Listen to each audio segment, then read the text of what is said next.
오늘 우리에게 주시는 하나님 말씀 요한복음 3장 1절로 3절까지 말씀입니다. 주신 하나님 말씀 봉독해 올리겠습니다. 그런데 바리새인 중에 니고데모라 하는 사람이 있으니 유대인의 지도자라. 그가 밤에 예수께 와서 이르되 랍비여, 우리가 당신은 하나님께로부터 오신 선생인 줄 아나이다. 하나님이 함께 하시지 아니하시면 당신이 행하시는 이 표적을 아무도 할 수 없음이니이다. 예수께서 대답하여 이르시되 진실로 진실로 내게 이르노니 사람이 거듭나지 아니하면 하나님의 나라를 볼 수 없느니라. 아멘. 어느 야심한 밤 한 남자가 예수님이 묵고 계시던 곳에 은밀하게 찾아왔습니다. 오늘 본문 말씀은 은밀하게 예수님을 찾아온 그를 이렇게 설명하고 있습니다. 요한복음 3장 1절 말씀입니다. 그런데 바리새인 중에 니고데모라 하는 사람이 있으니 유대인의 지도자라. 먼저 성경은 그를 바리새인이라고 밝힙니다. 둘째로 그의 이름을 니고데모라 말합니다.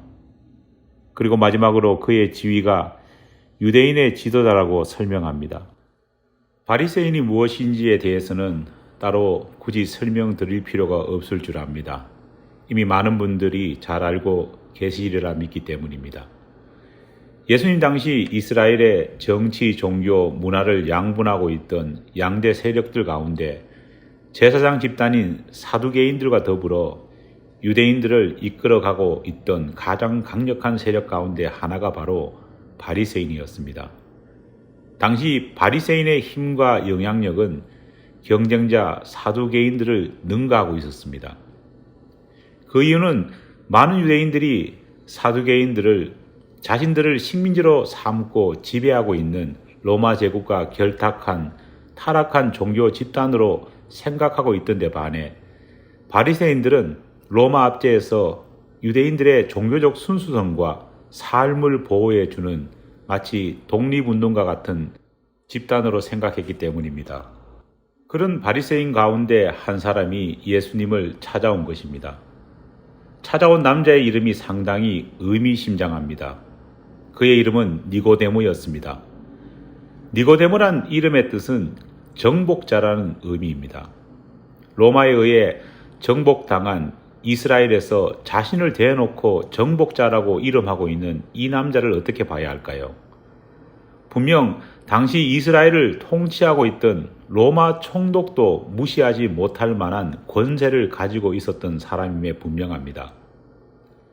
마지막으로 그는 유대인의 지도자라고 소개되고 있습니다. 현재 우리가 사용하고 있는 개역 개정 성경에는 유대인의 지도자라고 번역되고 있지만 이전에 우리가 사용했던 개역 한글 성경에서는 이 부분을 유대인의 관원이라 번역하고 있습니다. 여기서 관원이라 번역된 말이 바로 헬라어 아르콘입니다. 당시 아르콘은 식민지 이스라엘의 최고 의결기구였던 사내들인 공회를 가리키는 말입니다. 단 71명으로 구성된 이 기구는 고위 성직자와 율법학자 그리고 사회 원로들로 구성되어 있던 명시상부 이스라엘의 최고 의결기관이었습니다. 그들은 형사재판을 할 때에는 로마의 판사 곁에서 참관을 했습니다. 민사재판의 경우에는 재판장이 되어 판결까지 내릴 수 있는 권한을 가지고 있었습니다.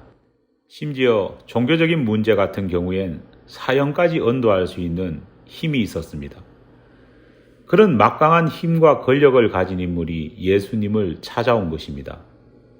첫 대면에서 니고데모는 예수님을 향해 이렇게 말합니다. 랍비여, 우리가 당신은 하나님께로부터 오신 선생님인 줄 아나이다. 개역 개정 성경에서는 찾아온 니고데모도 유대인의 지도자로, 그리고 니고데모가 예수님께 인사할 때 사용한 주님을 향한 호칭도 선생으로 표현하고 있습니다. 그러다 보니 지도자와 선생이 소위 동급 정도라 보통 많은 사람들이 생각합니다. 하지만 당시 사용된 헬라어 원어 표현을 보면 이 두 호칭은 하늘과 땅 차이입니다. 앞서 말했듯 니고데모 자신은 사내들인 공의 의원으로서 부와 권력, 세상 모든 힘을 다 가진 절대자의 의미로서의 지도자입니다. 하지만 니고데모가 예수님께 인사를 건네면서 사용한 선생이라고 번역된 디다스 칼로스라는 이 말은 단지 사람들을 잘 가르치고 가이드나 디렉터 정도의 역할을 하는 그런 무명의 선생을 의미했습니다. 처음부터 니고데모는 비록 자신이 먼저 예수님을 찾아왔지만 자신과 예수 사이에는 엄청난 신분의 차이, 엄청난 능력의 차이가 있음을 깔고 대화를 시작했던 것입니다. 어찌되었든 간에 낯선 손님이 이렇게 먼저 찾아와 인사를 건넨다면 여러분들은 어떻게 반응하시겠습니까? 과찬이십니다. 별 말씀을. 만약 저라면 겸손하다고 생각되는 이런 말로 칭찬으로 다가온 낯선 이 방문객을 맞이했을 겁니다. 하지만 예수님의 반응은 전혀 뜻밖이었습니다. 뜻밖이라는 말보다는 차라리 생뚱맞다는 표현이 더 정확할 것 같습니다. 주님의 대답입니다. 진실로 진실로 내게 이르노니 사람이 거듭나지 아니하면 하나님의 나라를 볼 수 없느니라. 나름 점잖게 자신 앞에 서 있는 초면의 젊은 랍비에게 칭찬이 담긴 인사말을 건넸습니다. 그런데 젊은 랍비가 자신에게 보낸 반응은 너무 당황스러웠습니다. 왜 그런지 아십니까? 먼저 나이도 많고 학식과 경륜도 이 앞에선 젊은이보다 많다고 확신하는 자신에게 거듭나야 한다고 요구하고 있기 때문입니다. 아니 사실 이 말은 요구한다, 촉구한다는 것이 아니라 나무란다는 말이 더 정확할 것 같습니다. 니고데모를 향한 예수님의 말씀을 헬라어 원문의 뉘앙스를 좀 더 살려 표현해 본다면 이렇습니다. 정말 간곡하게 당신에게 말합니다. 제발 좀 거듭나십시오. 우리말로 거듭남이라고 번역된 이 말을 헬라어 성경에서는 켄네데 아노덴이라는 단어를 사용하고 있습니다.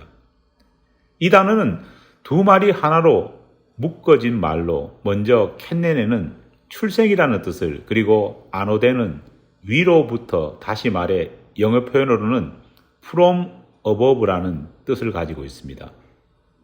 정리하면 거듭남이란 사실 우리가 흔히 사용하는 것처럼 born again이 아니라 보다 정확한 표현으로는 born from above입니다. 정말 진심을 담아 간곡하게 당신에게 말합니다. 제발 좀 위로부터 태어나십시오.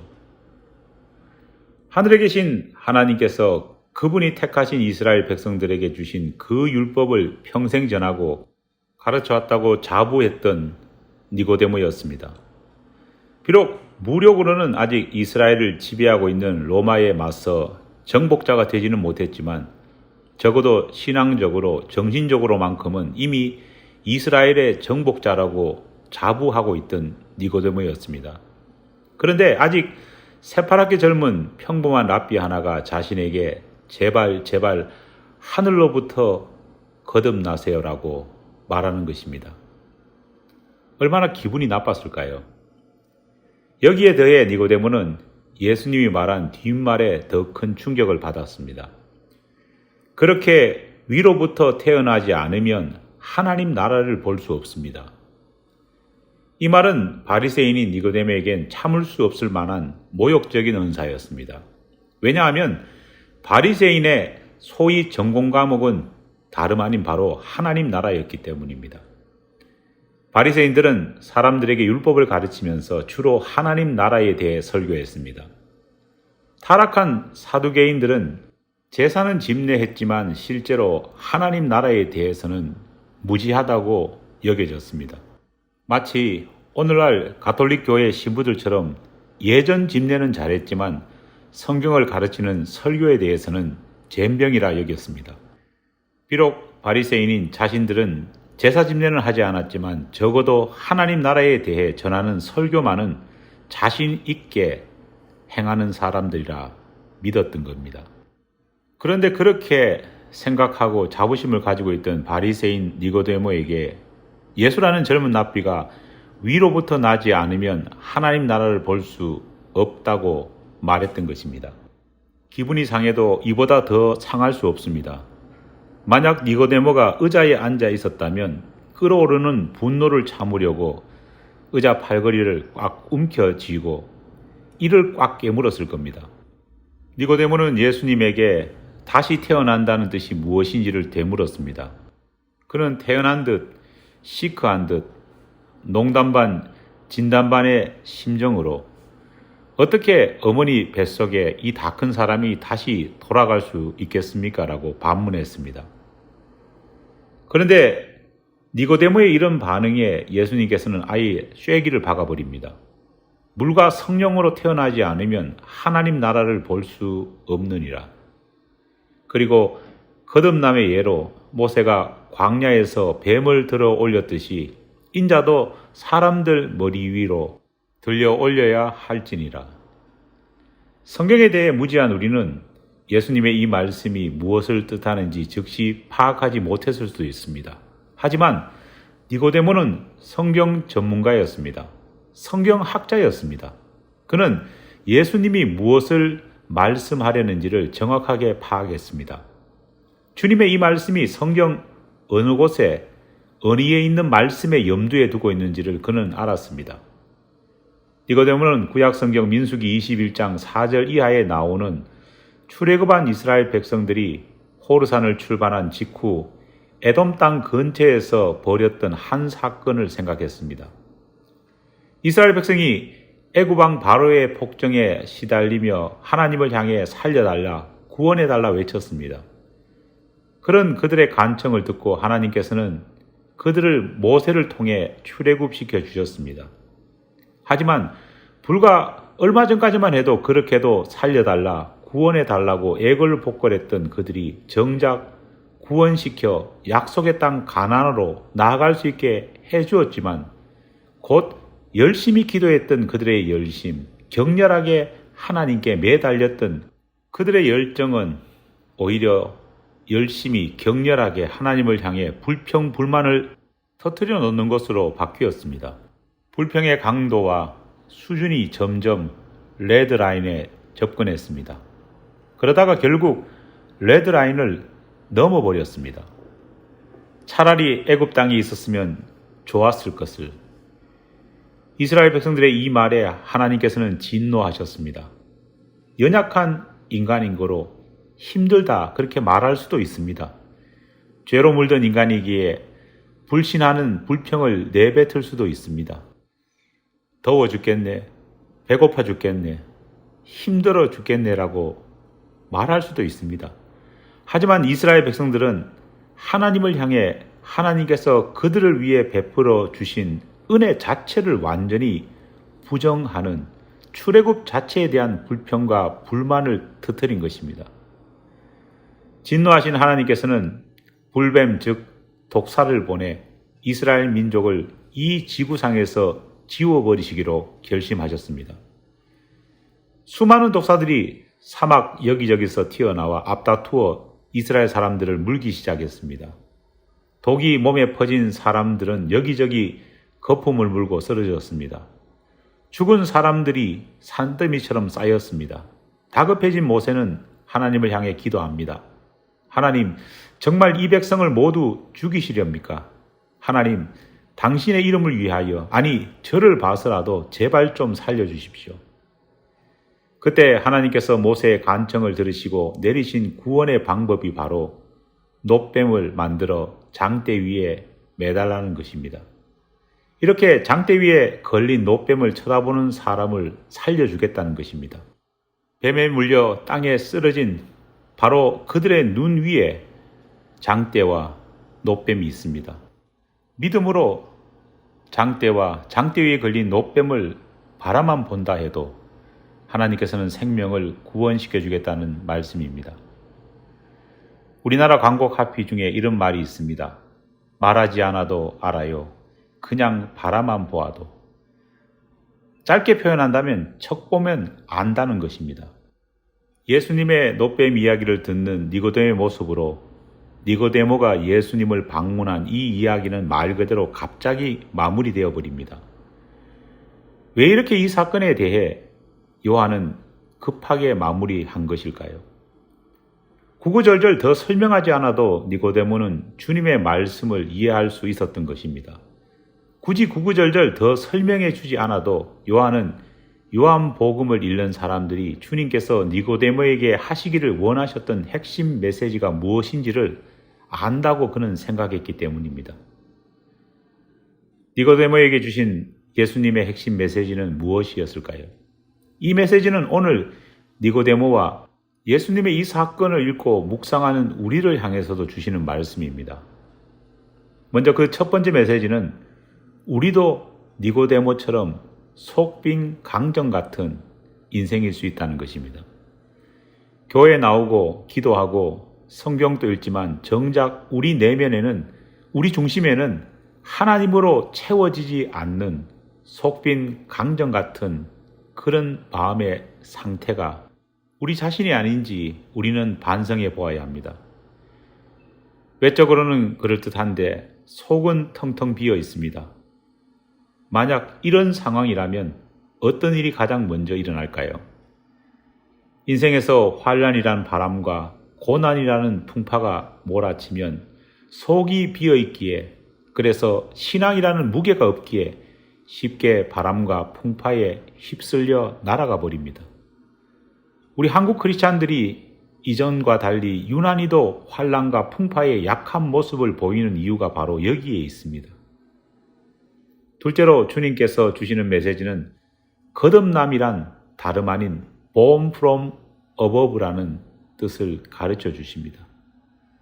많은 사람들이 거듭남을 born again으로 여기다 보니 실수를 하더라도 내가 마음을 다잡고 다시 시작하면 되지, 다시 시도하면 되지 정도로 생각하는 사람들이 많습니다. 그러다 보니 흔히 세상에서 말하는 적극적인 사고, 즉 파저티브 띵킹 같은 심리학과 신앙을 제대로 구분하지 못하는 경우가 너무 많습니다. 심지어는 적극적인 사고와 믿음을 혼합해서 이해하기도 합니다. 그러나 거듭남은 born again이 아니라 born from above입니다. 이것의 핵심 키워드는 태어남이란 born도 다시란 again도 아닙니다. 가장 중요한 것, 정말 중요한 것은 위로부터란 from above입니다. 우리가 아무리 마음을 다잡고 긍정적인 마인드로 다시 시작한다 해도 그것이 위로부터라는 이 뿌리에서 시작하지 않는다면 결국 아무것도 아닌 것입니다. 아무리 나는 행복한 사람, 난 괜찮아라고 외친다 해도 위에 계신 하나님과의 관계가 단절된 상태라면 그것은 어리석고 안쓰러운 몸부림일 뿐입니다. 셋째, 주님께서는 우리 모두에게 두 세계가 있음을 분명히 알려주십니다. 하나의 세계는 지금 내 눈에 보이는 바로 이 세계입니다. 다른 하나는 지금 내 눈으로 볼 수는 없지만 분명 존재하는 세계, 믿음의 눈을 들면 희미하게나마 보이는 세계입니다.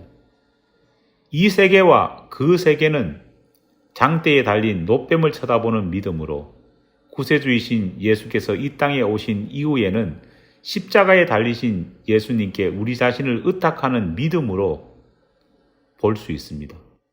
사실 불뱀에게 물린 이스라엘 백성들이 장대에 달린 놋뱀을 쳐다보는 것은 너무나도 쉬운 일이었습니다. 뱀에 물리면 너나 할 것 없이 땅에 쓰러지게 됩니다. 땅에 쓰러져 누우니 당연히 자연스럽게 땅을 보기보다는 하늘을 쳐다보기가 쉽습니다. 눈만 뜨면 장대가 보이고 조금만 주목하면 장대에 달린 놋뱀을 볼 수밖에 없습니다. 그런데도 이 쉬운 일을 하지 않아 수많은 사람들이 죽었습니다. 저는 장대를 안 보려고, 놋뱀을 안 보려고 눈을 질끈 감아버린 사람들이 죽었다고 생각합니다. 보고 구원을 받는 것보다 보지 않고 죽는 것이 더 힘든 상황임에도 사람들은 그 힘든 보지 않고 죽는 길을 선택한 것입니다. 지금도 이런 희한한 일이 벌어지고 있습니다. 사실 세상에는 종교적 믿음을 가지고 있지 않는 사람은 단 한 사람도 없습니다. 죽은 이후 천국과 지옥이 있다고 믿는 크리스찬들의 믿음 역시 종교적 믿음입니다. 하지만 죽음 이후 절대 내세가 없다고 생각하는 것 역시 엄청난 종교적인 믿음입니다. 심지어 죽은 이후 모든 것은 무즉 nothing으로 끝난다고 생각하는 것조차도 종교적 믿음입니다. 확신할 수 없는 것을 그렇게도 확신한다는 것이 바로 종교적인 믿음 아니고 무엇이겠습니까? 마지막으로 주님께서는 오늘 우리의 모습과 신앙이 우리가 생을 마감한 뒤 우리의 모습과 신앙을 그대로 결정한다는 사실을 말해주고 있습니다. 여러분, 지옥이 무엇일까요? 흔히 사람들이 생각하는 지옥이란 뜨거운 유황불이 타오르고 매일매일 불타는 인두로 몸을 지지는 고문을 받는 그런 현장으로 생각합니다. 성경이 말하는 지옥의 가장 큰 핵심은 하나님이 없는 곳이라는 겁니다. 하나님과 완전히 분리되어 더 이상, 아니 영원히 하나님을 만나지도 못하고 찾지도 못하는 절망의 땅이 바로 지옥입니다. 그래서 이스라엘 사람들은 하나님의 예언이 없던 신구약 중간기 400년간의 시기를 이스라엘 역사에서 지옥으로 표현합니다. 하지만 지옥은 꼭 우리의 생이 끝난 다음 만나는 그런 곳은 아닙니다. 지옥은 지금 이 시간도 존재합니다. 그리고 지금 이 시간도 지옥에 빠져 살아가는 사람들이 있습니다. 단지 자신이 느끼지 못하고 깨닫지 못하는 것일 뿐입니다. 어떤 사람일까요? 지금도 하나님과 관계가 단절되어 하나님과 완전히 분리되어 살아가는 사람들입니다. 아니, 자신의 상태를 직시하지 못하고 땅에 쓰러져 있으면서도 눈만 뜨면 장대와 장대에 걸린 녹뱀을 바라볼 수 있음에도 불구하고 애써 외면하면서 눈을 질끈 감고 죽음을 선택하는 이스라엘 백성들과 같은 사람들입니다. 1983년 조각가 조지 시걸이 만든 작품 가운데 러시아어라는 작품이 있습니다. 현대를 살아가는 인간의 모습을 그린 작품입니다. 이 작품의 포인트는 멋진 옷을 차려입은 사람들이 앞만 보고 걸어가는 것입니다. 결코 대화하지 않습니다. 옆을 쳐다보며 인사를 나누지도 않습니다. 뒤를 돌아보며 걸어온 길을 반성하지도 않습니다. 무조건 앞만 바라보며 걸어갈 뿐입니다. 이런 사람들이 어떻게 위를 바라보겠습니까? 조지 시걸은 이 작품 속에서 앞만 보고 살다가 피곤해 지쳐 권태와 무료함 속에 자신의 영혼까지 팔아버리는 현대인들의 모습을 신랄하게 고발하고 있습니다. 사랑하는 여러분, 오늘 여러분의 모습은 어떠합니까? 기도하겠습니다. 주님, 속빈 강정처럼 채워지지 않은 마음을 가지고 죽음을 향해 살아가는 우리가 되지 않도록 도와주시옵소서. 주께서 오늘 말씀을 통해 주신 메시지를 바르게 기억함을 통해 다시 한 번 더 눈을 들어 장대에 달리신 십자가에 달리신 예수 그리스도를 바라볼 수 있도록 도와주시옵소서. 예수님 이름으로 기도드립니다. 아멘.